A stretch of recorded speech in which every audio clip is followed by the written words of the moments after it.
Good evening. You're watching the main news on HKIBC. I'm Sarah Wong. Our top stories tonight.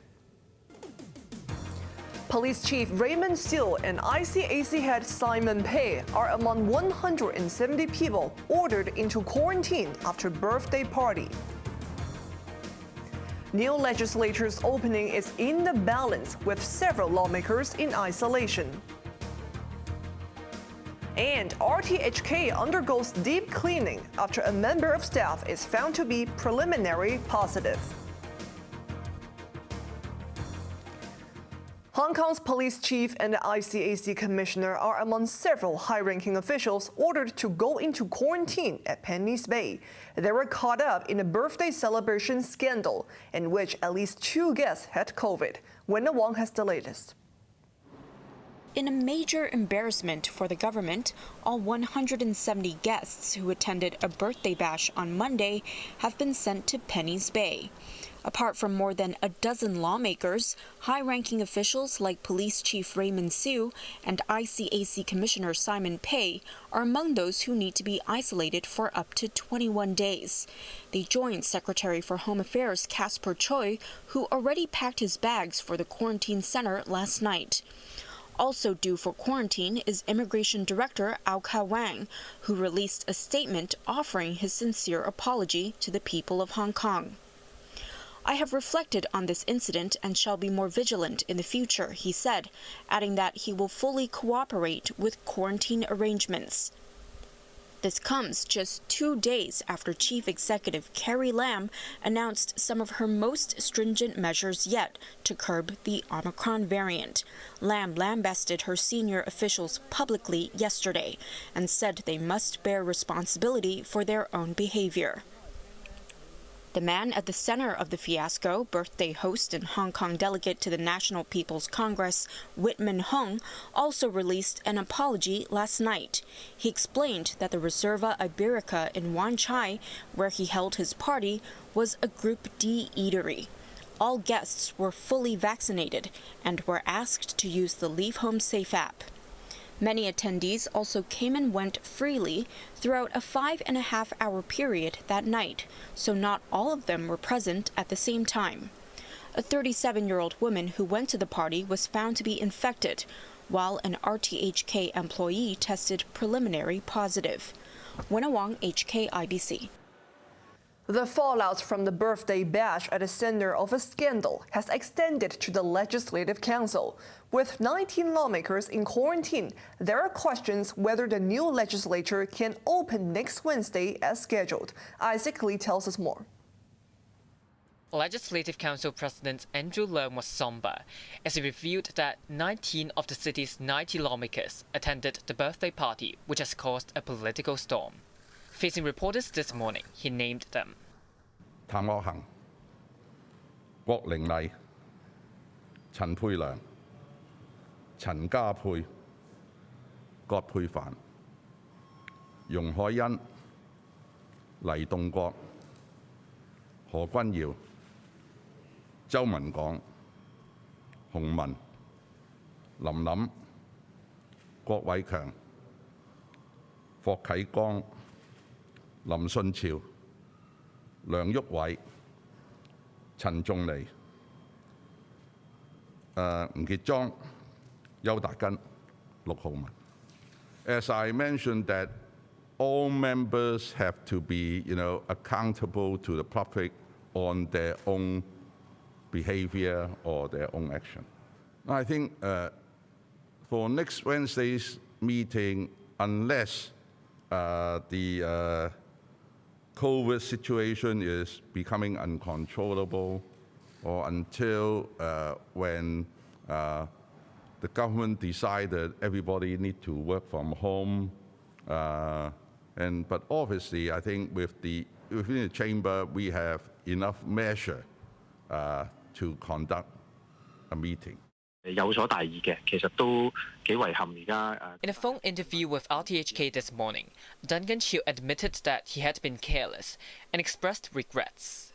He added that all guests at the party were required to be vaccinated.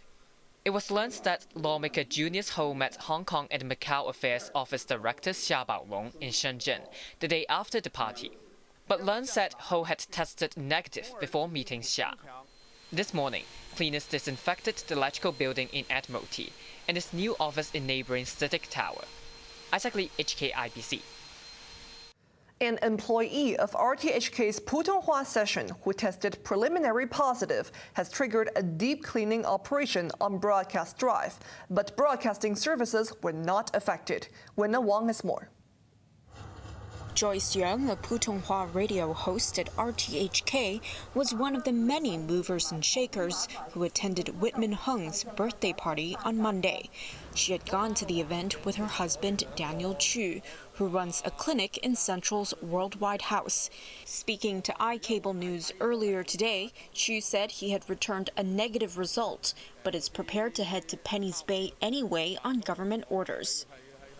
He added that he and his wife had mostly stayed to themselves at the party, since they weren't particularly close with other people there.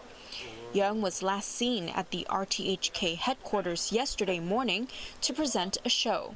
She had lunch with 3 colleagues who've all been ordered to get tested.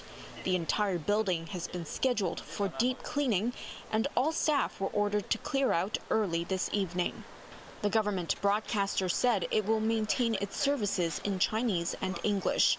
Since the television branch is in a different building, TV services have not been affected. Wong, HKIBC. There were no happy Fridays for Hong Kongers after restaurants could only offer takeaway meals after 6 p.m., while bars, karaoke parlors, and entertainment venues had to shut down. Some people were forced to fill their empty stomachs on the street. Over the next fortnight, no dine-in services can be provided at restaurants in the evening. This man who ordered takeaway meals described the ban as rubbish, saying it did not solve the root of the problem. A woman who worked in various supermarkets has become the city's latest untraceable COVID case, and a relative of a University of Hong Kong employee contracted the virus after dining in a Causeway Bay restaurant. Here's Isaac Lee. A cluster linked to a Cathay Pacific flight attendant has grown to 13 cases.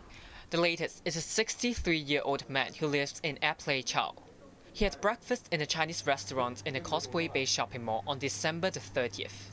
It is believed that he was infected by the flight attendant's mother, who went to the restaurant the same morning and tested positive for COVID earlier this week. The man has been quarantined, along with members of his family, one of whom works in the University of Hong Kong. Experts who visited the restaurant believe that the direction of the airflow was the cause of infection. The authorities are using octopus and credit card payment records to trace the other 130 customers in the restaurants. Health experts, meanwhile, are investigating an untraceable preliminary case. The patient is a 58-year-old woman residing in Li Shun Building in Wan Chai. She has worked in supermarkets across the city and visited the Brands and Products Expo on Monday and Wan Chai markets the following day. The Moon Palace Group has also expanded with a construction worker who had dined there, infecting a person he did some work for in Ma On Shan. The dancing cluster added 4 more cases. All had visited a church in Fortress Hill. ICAC Lee, HKIBC.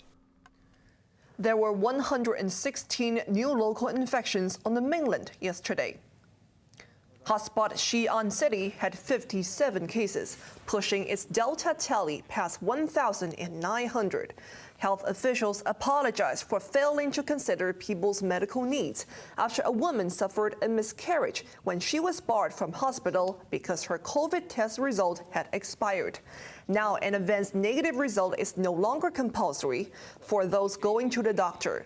Another 56 COVID patients were found in Henan province, including 28 in Xuchang City and 26 in the capital, Zhengzhou. The number of COVID cases globally has passed the 300 million mark, with almost 5.5 million people killed by the virus. There were 100 million infections in the last 5 months alone, prompting the World Health Organization to warn about the Omicron variant. While Omicron does appear to be less severe compared to Delta, especially in those vaccinated, it does not mean it should be categorized as mild. Just like previous variants, Omicron is hospitalizing people and it's killing people. In fact, the tsunami of cases is so huge and quick that it is overwhelming health systems around the world. India has recorded its biggest daily uptick in COVID cases since June. Almost 120,000 infections were confirmed in the past 24 hours. Officials say the contagious Omicron variant has replaced Delta as the main threat in big cities. They are worried that at the current rate of infections, India may surpass the record 414,000 daily cases set in May. The British Prime Minister has taken a swipe at those who oppose COVID vaccines, accusing them of pushing the National Health Service, the NHS, to the brink of collapse. What a tragedy that we've got all this pressure on the NHS, all the difficulties that our doctors and nurses are experiencing, and you've got people out there spouting complete nonsense about vaccination. They are totally wrong, and I think it's time that government call them out on what they're doing. It is absolutely wrong, it's totally counterproductive, and the stuff they're putting out on social media is complete mumbo-jumbo. Britain is in the midst of a COVID surge with around 200,000 cases a day. About 40% of those admitted to hospital have not been vaccinated. And coming up after the break, order is restored in protest-hit Kazakhstan after dozens of lives are lost.